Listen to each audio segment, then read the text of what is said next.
तो आज हम करेंगे कृष्ण की चेतावनी। ये जो अध्याय है वो महाभारत से ली गई है। इस अध्याय में महाभारत के उस पाठ को दर्शाया गया है जहाँ पे कृष्ण शांति प्रस्ताव लेकर हस्तिनापुर जाते हैं पांडवों के पक्ष में, जहाँ पर दुर्योधन और शकुनी मामा ने यह प्लान किया था कि ये षड्यंत्र किया था कि वे कृष्ण को बंदी बनाएंगे। तो ये पाठ जो है कृष्ण की चेतावनी, वे महाभारत के उस अध्याय से ली गई है जहाँ पे कृष्ण दुर्योधन और पूरी राजसभा को चेतावनी देते हैं महाभारत के युद्ध की, और सज रहने बोलते हैं उनके फल, युद्ध के फल के लिए। So let's start. वर्षों तक वन में घूम घूम बाधा विघ्नों को चूम चूम, सहे धूप घाम पानी पत्थर पांडव आए कुछ और निखर। सौभाग्य ना सब दिन सोता है, देखेंगे आगे क्या होता है। मैत्री की राह बनना,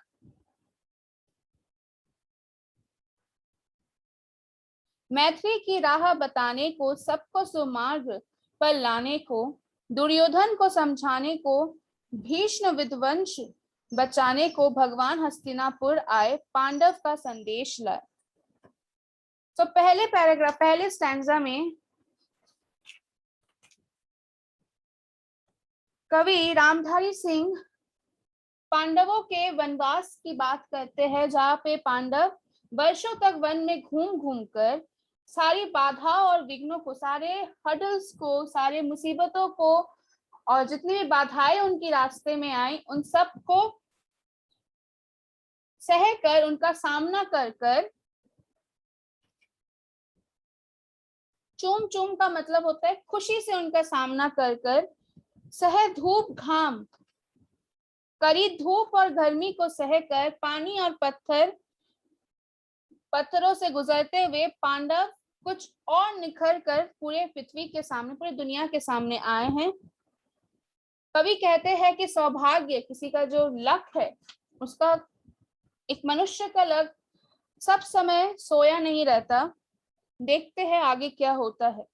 मैथी की राह बताने को, मैथी मीन सुमार्ग बताने को, पीस की राह बता, शांति के मार्ग को दिखाने को, सबको सुमार्ग दिखाने को, सबको सुमार्ग पर लाने के लिए, दुर्योधन को समझाने के लिए, पूरे पृथ्वी को, पूरे भारतवर्ष को भीषण विध्वंस मतलब बड़ा विध्वंस, बड़े लड़ाई से, बड़े भयंकर विनाश से बचाने के लिए भगवान श्री कृष्ण हस्तिनापुर आए पांडवों का संदेश लेकर।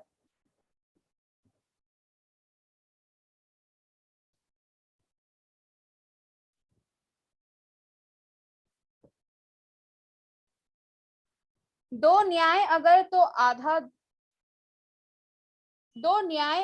आधा दो, पर इसमें भी यदि बाधा हो तो दे दो केवल 5 ग्राम, रखो अपनी धरती तमाम, हम वही खुशी से खाएंगे, परिजन पर असी न उठाएंगे। तो श्री कृष्ण कहते हैं कि पांडवों ने लड़ाई के बदले ज्यादा कुछ नहीं, पांडवों ने लड़ाई के बदले केवल 2 चीजों की मांग की है। उन्होंने 2 कंडीशंस रखे हैं, 2 ऑप्शंस रखे हैं। अगर मान्य हो, अगर सभा ये मान्य करती है तो उन्हें उनके हिस्से की संपत्ति लौटा दी जाए। अगर ये भी ना मान्य हो कि वे उन्हें उनकी संपत्ति नहीं लौटा सकते, तो ज्यादा नहीं, केवल 5 ग्राम उन्हें स्वतंत्र छोड़ दिया जाए। वे वहीं पर खुशी खुशी रह लेंगे और अपने परिवार वालों पर असी ना उठाएंगे, अपने परिवार वालों पर शस्त्र नहीं उठाएंगे। दुर्योधन वह भी ना दे सका, आशीष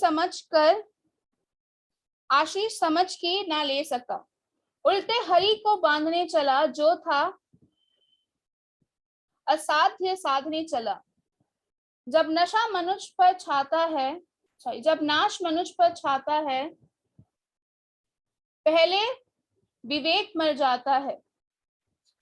तो जब श्री कृष्ण ने सभा में यह कहा कि पांडवों को और कुछ नहीं चाहिए, पांडवों को या तो उनकी संपत्ति लौटा दी जाए, या तो उनका जो अधिकार है वो लौटा दिया जाए, या तो उन्हें स्वतंत्र 5 गांव दे दी जाए।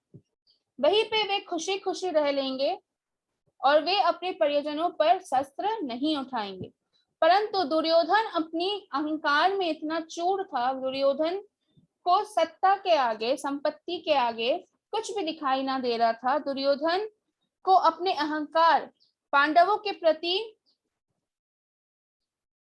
गुस्से के आगे, पांडवों के प्रति अपने नफरत के आगे उसे कुछ भी दिखाई नहीं दे रहा था। तो ये दुर्योधन को ये प्रस्ताव स्वीकार ना था। समझ की जो आशीर्वाद थी जो श्री कृष्ण दुर्योधन को दे रहे थे, वे उसे भी ना ले सका। उल्टा दुर्योधन और शकुनी मामा ने हरि को, हरि यहाँ पे श्री कृष्ण को कहा गया है, हरि को बांधने की चेष्टा की, मतलब उसे बंदी बनाने की चेष्टा की।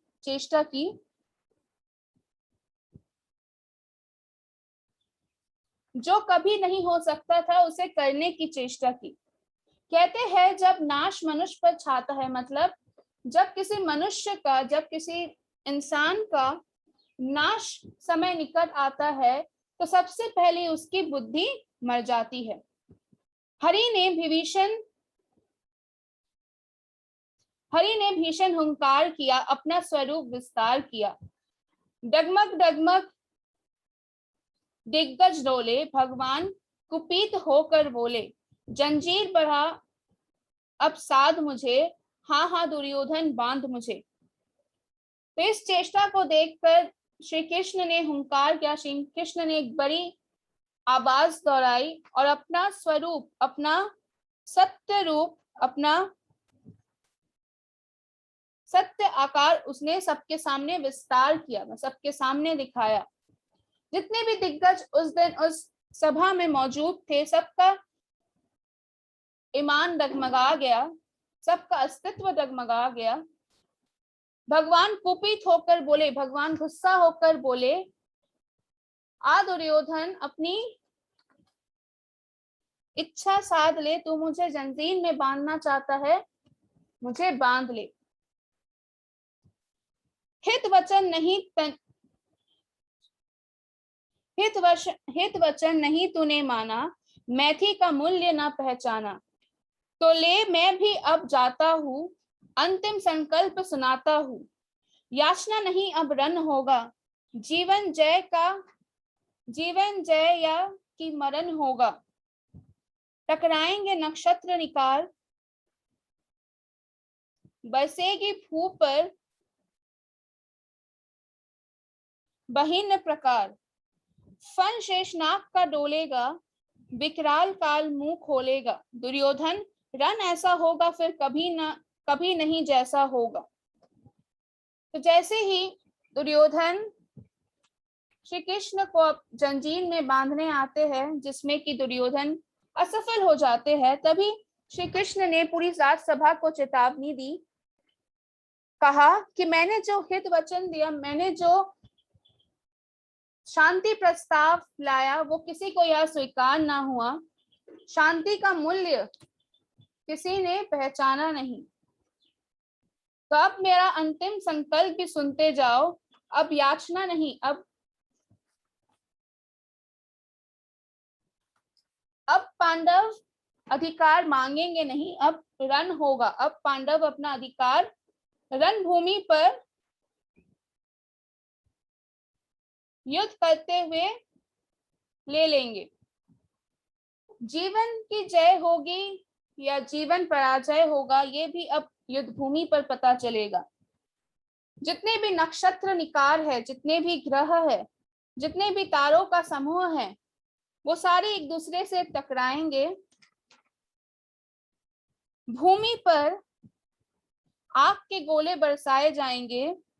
शेषनाग का फन डोलेगा, विकराल काल मुंह खोलेगा। इससे तात्पर्य यह है कि शेषनाग अपना फन फैलाएगा और डरावना काल, डरावना समय अपना असली रूप दिखाएगा। दुर्योधन रन ऐसा होगा फिर कभी नहीं जैसा होगा। वे दुर्योधन को कहते हैं कि इस बार युद्ध भूमि पर युद्ध ऐसा होगा कि पूरे विश्व ने कभी ना ऐसा युद्ध देखा होगा। भाई पर भाई टूटेंगे, विषवान बूंद से छूटेंगे। बाह्य श्रृगाल सुख लूटेंगे, सौभाग्य मनुष्य के फूटेंगे। आखिर तू भूषाई होगा, हिंसा पर दाई होगा। तो श्री कृष्ण कहते हैं कि इस युद्ध में भाई एक दूसरे के ऊपर आक्रमण करेंगे। इस युद्ध में बाण से विष उगलेगा और इससे सुख प्राप्त करेंगे। जितने भी चील है, जितने भी शिगाल है, वे इससे सुख प्राप्त करेंगे और मनुष्य का सौभाग्य, मनुष्य का भाग्य फूटेगा। आखिर तू भूषाई होगा, हिंसा पर दाई होगा। वे दुर्योधन को कहते हैं आखिर में तू पराजय होगा और हिंसा पर दाई होगा।